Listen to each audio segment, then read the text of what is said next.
After an exhausting stint over the course of the last couple of weeks, the bathroom is finally finished. We've just finished painting and cleaning. The pussycats are both enjoying it. So we've got everything in place. There's the bath, our toilet's in the corner that we built the little stand behind it. The vanity unit is working really nicely too. It's very complementary to everything that's happening in the bathroom. And the thing that we're probably most pleased about is the way that the walk-in shower has turned out. The Minerva shower panels in particular were very nice to work with. They look very smart and very elegant. The shower head itself is monstrously big and it's looking really good too. The bath that we have gone with is a freestanding bath. It's from the Charlotte Edwards collection and it's called the Purley model. One of the biggest advantages of freestanding baths is that you don't have to grout or silicone them in, which means that you're completely limiting any leaks or issues with the actual bath.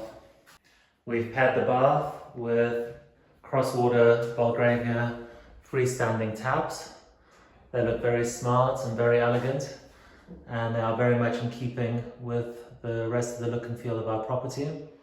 We have gone with a traditional Victorian style bathroom, so the taps work very much in keeping with that theme. For the toilets, we opted for Grohe. This is a rimless, close coupled toilet. It's a good size. We actually selected it so that it would fit in the corner, and in order to accommodate the waste pipe behind, we built a small little unit behind there that we could hide all of the pipe work. It is a soft closure toilet, and this is the first time that we've ever had a rimless toilet, and it's really cool the way that the water rinses.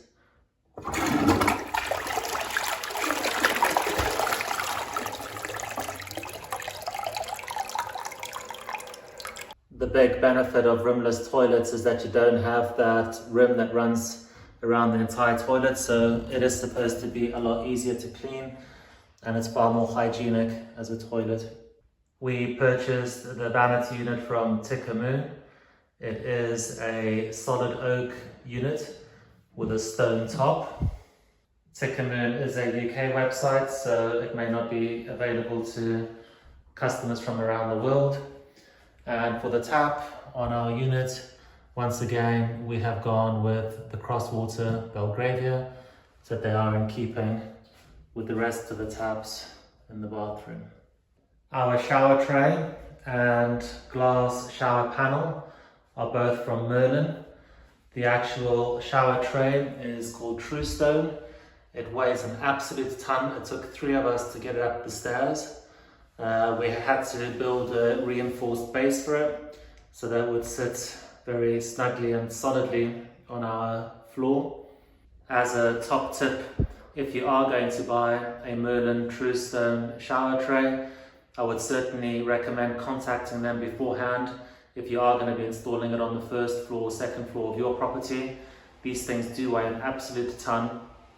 We weren't actually given the weight specifications from Merlyn in advance, so we were rather shocked when it arrived and we could barely pick it up. So it's definitely a consideration. We have got one other shower tray downstairs, which was a lot lighter, so it's definitely worth finding out in advance what the weight of all of these items is. Inside the shower, all of our shower controls and the shower head are once again from Crosswater, the Belgravia range. They look again very, very elegant and very much in keeping with the bathroom that we had wanted to go for. The shower head is quite large. It's got a 30 centimeter diameter. We specifically went for a slightly larger shower head because we had built a larger walk-in shower enclosure. It is, however, worth looking at different shower head sizes because the manufacturers do make different sized ones. So make sure that you get the right sized shower head for your shower. One other tip when it comes to Victorian style shower heads is that don't just simply buy one when you go online. They are unusually small in comparison to other shower heads. So for example, we've got a Victorian one in the other bathroom It is unusually small, and they are typically in that size. So if you are looking for something Victorian, check out the sizes in advance. Also factor in your personal preferences for a shower. So if you want a bigger shower head so that there is more water, a rainfall type effect coming down after the bigger shower head. If you're looking for something smaller, then obviously check that out too. Of course, don't also forget about water pressure. The water pressure where we live is actually quite good, it's quite strong. Obviously the bigger your shower head, the more pressure it's going to require. This particular shower head though is a low pressure one, so it works up to half a bar. We've got well over a bar of pressure, so the water that actually does come out of it comes out at a decent flow rate. As you can see, we didn't go ahead with the conventional tiling of the bathroom. We opted for shower panels from a company called Minerva. The reason that we did this is because we didn't want to have the hassle of grouting. Grouting does, with time, start to chip. It requires quite a lot of regular maintenance, and it can lead to small leaks getting in behind the actual wall. What was really handy about these particular panels from Minerva is that they come in really, really big sizes. They're about 1200 by 2440 mils. So they are very, very high. These run ceiling to floor in one panel. They come with little joining kits on the sides. And because it is a plasticky type resin, you can cut the panels to size using a chop saw. So what that allowed us to do is it allowed us to create the joint down the middle, and then we cut a series of different panels that we've run as fascia on the outside and along the bottom of the shower, just to keep the consistency of the actual shower. Because we were able to cut the sheets of the Minerva, we've also built a little shelf where we'll be placing our shampoo and shower gels. The reason we opted for the Minerva panels in the end was because we'd requested various samples from different manufacturers. A lot of them had MDF backing or plywood, which we didn't feel comfortable with, because if there had been any ingress or moisture, they can with time deteriorate. Because this is a composite resin, there is just no chance of this ever deteriorating. And because they gave you the joining kits, it made sure that all of our joints and the corner beading means that we have a very, very watertight shower. We opted for a really large towel rail, which we put behind the door. It is quite big. We've got big bath sheets that need to dry over time, so it was just a great place to put it, so it would be out of the way and out of sight. This is a dual fuel towel rail, but because we've got an air source heat pump, we decided not to connect the electric connection to it, so it is going to be completely heated by water from our air source heat pump central heating. In order to choose the correct size towel rail for us, we obviously measured the space that we had to play with. So, that was the first consideration.